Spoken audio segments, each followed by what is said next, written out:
When doing the marketing for your business, there's certain things that it's very important for us to make sure we're doing the right way.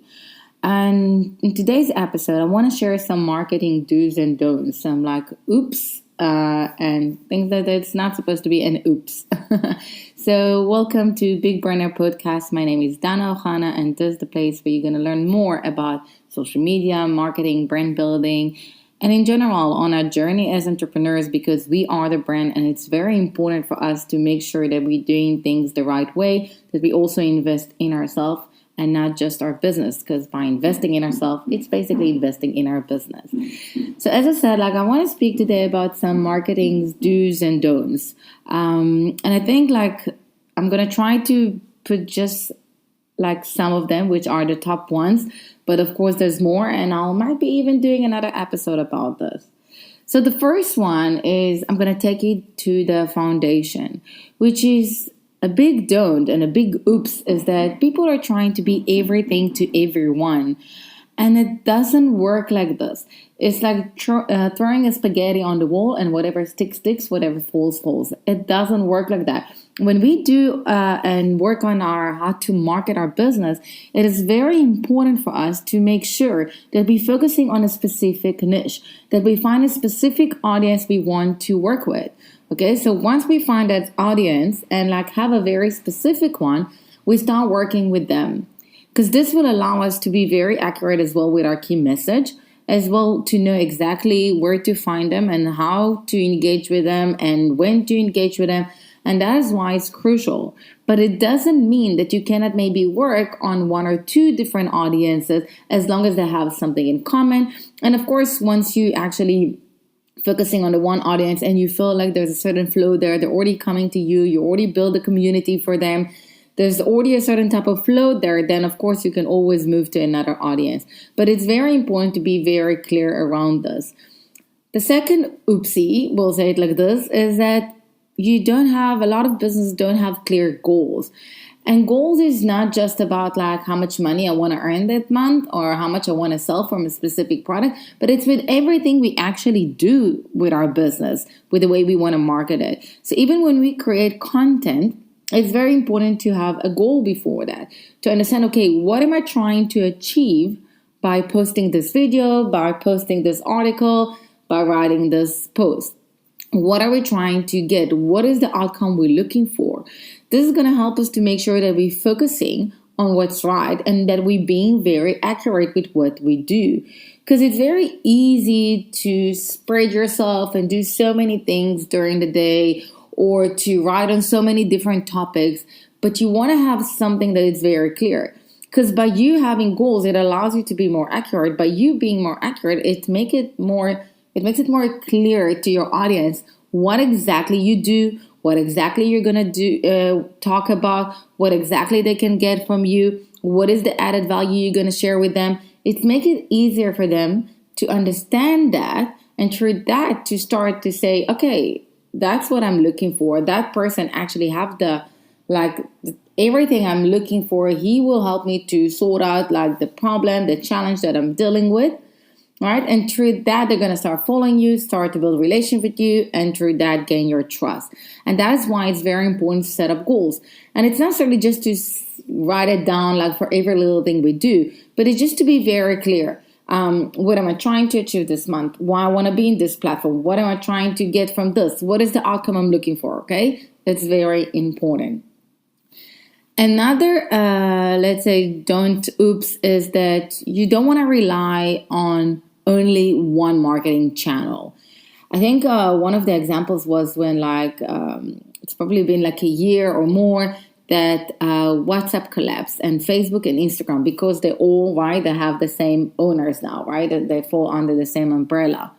So now, if you were counting on communicating just through WhatsApp, or your business is just on Facebook and Instagram, and that channel stops working, or there's some technical issues, then you don't have how to communicate and engage with your audience. That's why it's there's the saying, right? You don't put all the eggs in one basket, right? You want to spread it. You want to divide it to a few baskets. So it's very important to make sure that you're using a multi-channel approach but making sure that you're choosing the right channels for you. So it's not just like, I'm going to be like in like TikTok, YouTube, Twitter, LinkedIn, I'll be like email marketing. I'll do all of that just for me, just in case something will fall, something not going to work out, something will happen.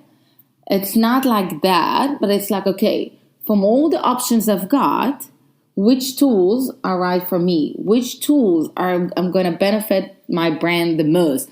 Which tools my audience use?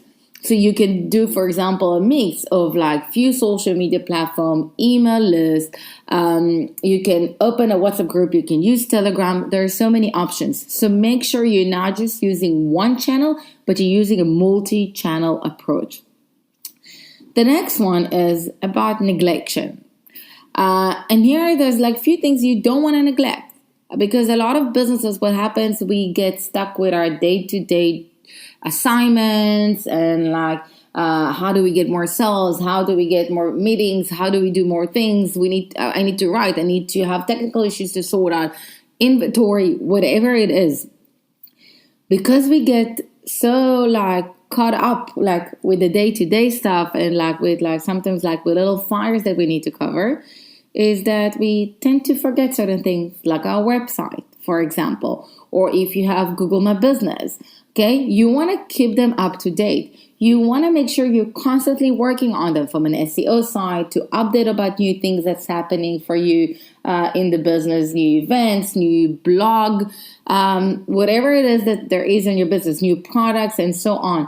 You don't want to neglect that, because if I'll enter as your audience to your website or Google My Business or even to your social media platforms, and it looks like no one was doing anything there, you can see that it's not up to date. Because let's say, for example, if you have blogs on your website and I see that the last one was like 6 months ago, it doesn't look professional. It doesn't look good. It doesn't look like you actually care about what you do. If I'll enter one of your social media platforms and the last time you posted was like 3 months ago, or like, I don't know, a few weeks ago, or whatever it is, okay?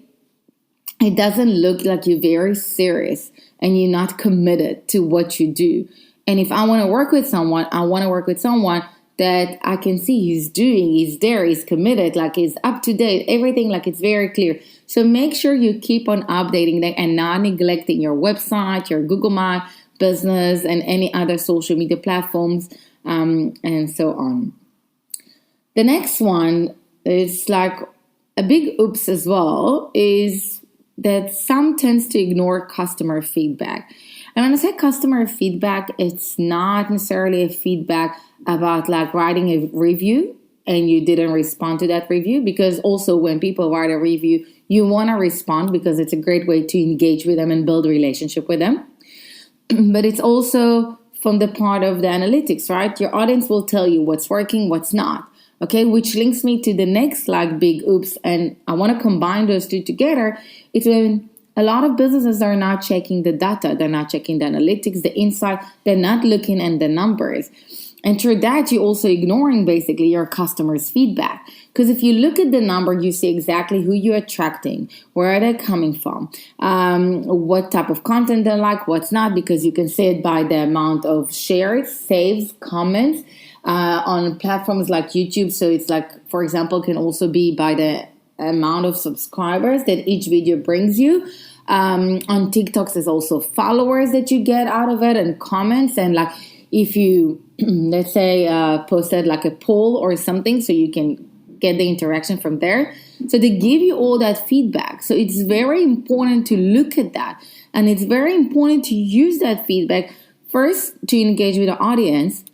And second, to make sure that we're learning through this and use it to provide more valuable content to our audience, to really speak and do activities from the marketing side that's really beneficial for them. Things that's going to help them to understand, okay, I know who's this person, I know that brand, I'm so happy with what they deliver, and I want to keep on following them, want to reach out to that that company brand and work with them or buy their product or service. So it's all about maintaining that, because we need to remember people buy from people, and people buy from people they have a connection with. Through that connection, they build a relationship. by building relationship. You're gaining their trust. By gaining their trust, they are loyal to your brand and your best brand ambassadors. And you want to make it easy for them. Okay, so make sure, and this is some of just like the top like do's and don'ts. Okay, really try, if I'll sum it up, like make sure you're reaching out to a specific audience. Learn as much as you can about them. Set up some goals. Make sure you know exactly what you're trying to achieve with every little thing you do with your business. Okay. As well, don't rely just on one marketing channel. Use a multi-channel approach. And don't neglect your website and other platforms. And then here I want to say one more thing is that don't also neglect your brand identity. With everything you do, make sure that you support your brand identity, which is using your logo, using certain colors, certain fonts, certain symbols, everything like that, that's really going to help your audience to remember your brand and to be in top of mind for them. So this is the part when you're not neglecting your website, Google My Business, social media platforms, and your brand identity. And of course, don't forget, do not ignore your customers' feedback. They'll tell you everything, and use it as a great opportunity for you to engage with them, build that relationship with them. And you do it by also learning the analytics, learning the numbers. Numbers are super important. And I do have episodes about the analytics, the numbers. I do have also episodes of the Business Foundation. So you're more than welcome to go listen to those episodes. And I just want to say that, like, for those of you, I do have a private WhatsApp group just for female entrepreneurs. So sorry, guys. So if someone want to join, I will put the link in the description here. So you're more than welcome to join. It's a place where I share the tips, the tricks. You can ask me questions. I share about my free online sessions that I do every second week. And then you can also find it on my website, www.big.consulting. So don't forget, don't do those big don'ts. Don't do those oopses. Make sure you're doing things the right way.